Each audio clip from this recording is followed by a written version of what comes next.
السلام عليكم طبتم مباركة طيبة ربي أعوذ بك من همسات الشياطين وأعوذ بك ربي أن يحضرون بسم الله الرحمن الرحيم الحمد لله وسلام على عباده الذين اصطفى ربي زدني علما ربي اشرح لي صدري ويسر لي أمري واحلل عقدة من لساني يفقهوا قولي وسلام على المرسلين الحمد لله رب العالمين سبحانك لا علم لنا إلا ما علمتنا إنك أنت العليم الحكيم সম্মানিত উপস্থিতি সুপ্রিয় মুসলিম ভাইরা এবং যারা আমাদেরকে শুনছেন সর্বপর্যায়ের সর্বস্থানীয় শ্রোতা ভাই বোনদেরকে আমন্ত্রণ জানাচ্ছি। তো আমরা কোরআনের আলোকে আমাদের জীবন গড়তে হবে, আমরা আদিষ্ট এবং এবং এই কোরআন হচ্ছে একমাত্র সমাধান এবং কোরআন এটা নূর, এটা আমরা অনেকবারই আলোচনা করেছি। এখন আমরা আজকে আলোচনা করব যে কোরআনের আলো যে সমাজটা হবে সে কিছু মূলনীতি আছে। তা কোরআনের মধ্যে একটা সূরা আছে, এই সূরাগুলোতে আল্লাহ সব বিধানগুলো বিস্তারিত আলোচনা করেছেন। তা আমরা 49 নম্বর সূরাতুল হুজুরাতের আলোকে যে কোরআন ভিত্তিক সমাজ বা কোরআনের সমাজের যে মূলনীতিগুলো আমরা একটু আলোচনা করব। এখানে আল্লাহ কী বলেছেন। আরবি ভাষায় বলা হয় যে আহকামুল ইজতিমাইয়া, সমাজের বিধানগুলো, নীতিমালাগুলো, মানে রুলস অফ ইসলামিক সোসাইটি বা কোরআনিক সোসাইটির রুলসগুলো কী হবে। প্রতিটি বিষয়ে কোরআন মুবিনে ব্যাখ্যা সহ রয়েছে। আপনি লক্ষ্য করেন যে আল্লাহ সুবহানাহু ওয়া তাআলা প্রতিটি বিষয়ে তিনি বারবার করে বলেছেন, একবার না বারবার। এই জন্য কোরআন অর্থ মিলে থাকা, কোরআন অর্থ বারবার। কারণ কি? কারণ হচ্ছে এটা বারবার পড়ে আমরা শিখবো, জানবো এবং সমাজ তৈরি করব, নিজেকে প্রস্তুত করব। এখন কোরআন কারিমের যে লক্ষ্য দৃষ্টি ঘুরাই দেওয়া হয়েছে। এখন কোরআন পড়া হচ্ছে আলাদা একটা, তো মনে করে কোরআন ধরলে সব, পড়লে সব, চুমু খেলে সব, এখানে সব নিয়ে গেছে। কিন্তু সবের অর্থটা বলে না। সব অর্থ কর্মফল, সব অর্থ ফলাফল, সব অর্থ রেজাল্ট, আউটকাম। ফলাফলটা কিছু না করলে কি হয়? আল্লাহ সুবহানাহু ওয়া তাআলা যে কোরআন মুবিন দিলেন, এটা আয়াত অনুযায়ী আমল করতে হবে, তাহলে ফলাফল হবে। এই জন্য নামই দেওয়া হয়েছে, কোরআনের নামই হচ্ছে আমালান সলেহা যিকরান কাসীরা। বিশুদ্ধ আমল তো কোরআন ছাড়া হয় না।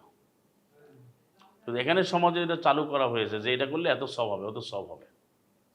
কিন্তু সবটা কি? ফলাফল। সবটা আমি কাজ না করলে সব হবে কীভাবে? পৃথিবীতে এমন কোনো কাজ আছে যে কাজটা না করলেই ফলাফল পাওয়া যায়? অথচ আল্লাহ সুবহানাহু ওয়া তাআলা যে মর্যাদা যে বিন্যাস করেছেন, আল্লাহ বলেছেন যে ওয়ালিকুল্লিন দারাজাতুম মিম্মা আমিলু, প্রত্যেকে ওই ধরনের মর্যাদাগুলো পাবে যাচ্ছে আমল করেছে। তার আমল কিন্তু একটা মানে কাজ। কোরআন কারিমে যে আয়াতটা আপনি পড়বেন সেটা আপনি বাস্তবায়ন করতে হবে। এই জন্য আপনি লক্ষ্য করুন যে আমাদের যে কোরআন আলোকে একে একে কোরআন মানা, সেটাও কিন্তু আল্লাহ বলেন নাই। যেটা আপনার অনেক আয়াত আছে যে আপনি কোরআনে আয়াত যা, এখন মানুষের মধ্যে অনেকের একটা পজিটিভ অ্যাপ্রোচ, মানে নেক্সট সুরাতে ধোকা, পজিটিভলি ধোকা দেওয়া হয়। মাআল্লাহ কি, হ্যাঁ তুমি কোরআনে দাওয়াত পেয়েছো, তুমি কোরআন জানলে, তা তুমি একা একা সময় কাটাও, তুমি যেটা বোঝো সেটা মানো, তোমার আর বেশি প্রশ্ন করা হবে না। কিছু জিনিস নিজের তৈরি করে নিয়েছে। এরকম কয়েকটা কথা, যেমন তুমি কোরআন বুঝেছো, যা বোঝো তাই মানো, একা একা মানলেও হবে, তোমাকে তোমার জ্ঞানের বাইরে প্রশ্ন করা হবে না, তোমার দায়িত্ব কম, প্রশ্নও কম হবে, এরকম কিছু কথা তিনি বানায় এনেছে। আল্লাহ রাব্বুল আলামিন যে বললেন তাল্লাহি, এটা বলেছেন 56তে, যে তোমরা যদি বানাও আমি প্রশ্ন করব। যারা বানাওয়ার কথা বলে, তাল্লাহি লাতুসআলুন্না আম্মা কুনতুম তাফতারুন, আল্লাহর শপথ, অবশ্যই অবশ্যই তোমাদেরকে জিজ্ঞাসা করা হবে তোমরা যা রচনা করেছো, বানোয়াট, নিজেরা যা তৈরি করে এনেছো। তারপরে সূরা নম্বর 93তে আবার আল্লাহ বলছেন, সূরা নাহলের 93তে, যে লাতুসআলুন্না আম্মা কুনতুম তা'মালুন, তোমাদেরকে অবশ্যই অবশ্যই প্রশ্ন করা হবে যে আমল তোমরা করে আসতেছিলে। তা আমল কি ভাগ আছে? আমল সবটাই তো করতে হবে। কিন্তু এরা এখন ধরে নিয়েছে যে আমি কোরআন জানলাম, আমি বুঝতে পেরেছি, এখন আমি একা একা চললেও হবে। এটা কোরআনে নিষেধাজ্ঞা দেওয়া হয়েছে। আপনি সূরা হামদাই দেখেন না, আপনি পড়ছেন ইয়াকা না'বুদু ওয়া ইয়াকা নাস্তাঈন, শুধুমাত্র আপনারই আল্লাহ রাব্বুল আলামিন, আপনারই আমরা আইন মানব, আপনার কাছেই সাহায্য চাচ্ছি চাইবে, প্রার্থনা করছি করব। আমরা আপনারই কাছে সাহায্য প্রার্থনা করছি, নিবেদন করছি, করবো। এখানে কিন্তু বহু বছর একা মানার কোনো সুযোগ নেই। এটা অনেকবার আমি আলোচনা করেছি বিইজনিল্লাহ। অনেক লোকের মধ্যে একটা শয়তানি ওয়াসওয়াসা রয়েছে যে আমি একটু কোরআন জানলাম। এই যে শয়তানি ওয়াসওয়াসা পজিটিভ অ্যাপ্রোচ, এটা অ্যাপ্রোচ করে পজিটিভ মানে ইতিবাচকভাবে, যে আপনি তো জানেন, আপনি তো আয়াত পড়েছেন, আপনি কারো মানলেন না, ঘরে বসে একা একা থাকেন, একা একা একা একা। অনেক লোক আমি জীবনে দেখেছি, প্রচুর লোক কোরআন দাওয়াত পেয়েছে বলেছে, এখন সে একা একা একা একা মানার জন্য সে আইসোলেটেড হয়ে যায়, মানে যেগুলো ডিসইন্টিগ্রেটেড। সে কী হয়ে যায়? আইসোলেটেড হয়, আবার ডিসইন্টিগ্রেটেড হয়, আবার সে স্ক্যাটার ওয়েতে সে তার মধ্যে বিচ্ছিন্নতাবাদী হয়েছে চলে। তখন তার মনে যাচ্ছে ওইটা সে বলে, যখন একা হয়ে যায় তখন সে যা মন চায় তাই সে বলে। আর তার তো ওই হঠাৎ করে 2-1টা লেকচার শুনে বা আপনার এই 10টা-20টা পড়ে, ওই আয়াত পড়ে সিদ্ধান্ত তো আসতে পারবে না, সে তো সব জানে না। তো সে বলে যে না, আমি তো জেনে গেছি, বুঝে গেছি, হোয়াট ইজ দ্য প্রবলেম।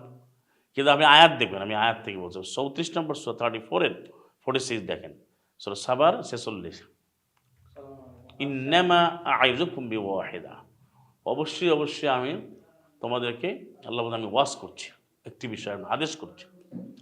আল্লাহ নিজে ওয়াজ করছেন, আমি ওয়াজ করছি, আমি আদেশ করছি, আমি নির্দেশ দিচ্ছি।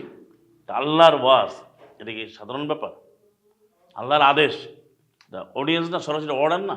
ওদিন যে বললাম আল্লাহর কথায় গুরুত্ব দেয় না। সমাজের ভাই এটা আইন জারি হয়েছে, অধ্যাদেশ জারি হয়েছে, কেউ খেপে যায় না, বলে এখানে কারফিউ জারি হয়েছে, যেতে পারবো না। তেমন কিছু ধারা আছে, আইন আছে, বলে মানুষ ভয় পাই যায় না কে? কিন্তু আল্লাহর আয়াত বললে সে ভয় পাচ্ছে না। আল্লাহ বলছেন যে আমি তোমাদেরকে যে ওয়াজ করছি, নির্দেশ দিচ্ছি, আদেশ দিচ্ছি, একটি বিষয় ওয়াহেদা, একটা বিষয় খুবই গুরুত্ব দিচ্ছি। আল্লাহ বলছেন আমি তোমাকে আদেশ করছি কি, আন তাকুমু লিল্লাহ, আন তাকুমু লিল্লাহ, তো আল্লাহ সুবহানাহু ওয়া তাআলার জন্য তোমাদের দণ্ডায়মান হবে, তোমার দাঁড়াবে, মাসনা, 2 করে, ফুরাদা, তারপরে একা হলেও, সুম্মা অথবা তাতাফাক্কারু, তোমরা চিন্তা ভাবনা করো। তাহলে 2 দিয়ে শুরু করেছে। মোস্ট ইম্পর্টেন্টলি এটা আপনাকে you have to realise, you have to understand. Allah বলছেন তোমাদের আমি আদেশ করছি একটা বিষয়, যে তোমরা দাঁড়াবে 2। তারপরে এর অর্থ কি? 2 আপাতত একা, একা তো আগে কোথাও বলেনি। এর একটা প্রকৃষ্ট উদাহরণ হলো আপনার সালাম আলা মুসা দেখেন, তিনি কিন্তু দাওয়াত দিতে বলেন যে তুমি যাও, তারপর তিনি সেটা আল্লাহ আবেদন করলেন যে হারুন আখি উশদুদ বিহি, আমার ভাই হারুন, তাকে দিয়ে আমাকে আপনি আর কি শক্তিশালী করে, আরও আমাকে বেগবান করেন আল্লাহ। তাহলে এই যে 20 নম্বর সূরার আপনার 25 থেকে 20 নম্বর সূরার 25 থেকে আপনার 30 পর্যন্ত, সেখানে এই কথাগুলো আছে, হারুন আমার ভাই। তাহলে এখানে কেন বলছে কথা, সেই উত্তরটাও এখানে ফলাফলটাও আছে, কাই নুসাব্বিহাকা কাসীরা, আমি কেন যাচ্ছি, আমি তাসবিহ আপনার বেশি করতে পারবো, প্রচুর বিপুল পরিমাণে। তারপরে নাযকুরুকা কাসীরা, আমি কোরআনের আলোচনা, কোরআন পড়াটা বেশি বেশি করতে পারবো, আমি বিপুল পরিমাণে, প্রচুর পরিমাণে, লিমিটলেস ওয়েতে আমি করব। তাহলে ইবাদত বিধিবিধান আপনি লক্ষ্য করেন, আজকে আমরা একটা উদাহরণ দিচ্ছি আর কি বোঝার জন্য, লোক সংখ্যা বা ঐক্যবদ্ধ কেন দরকার, সমাজের গঠন কেন দরকার। আমরা যখন কোরআন আলোকে এই আমলগুলো আল্লাহ দয়া করেছেন, আমরা শুরু করেছি আল্লাহর ইচ্ছা, এটা আল্লাহরই দয়া, আমাদের কারো কোনো কিছু ক্ষমতা নেই। লা কুওয়াতা ইল্লা বিল্লাহ, আলহামদুলিল্লাহ রাব্বিল আলামিন, সমস্ত হামদ আল্লাহরই জন্য।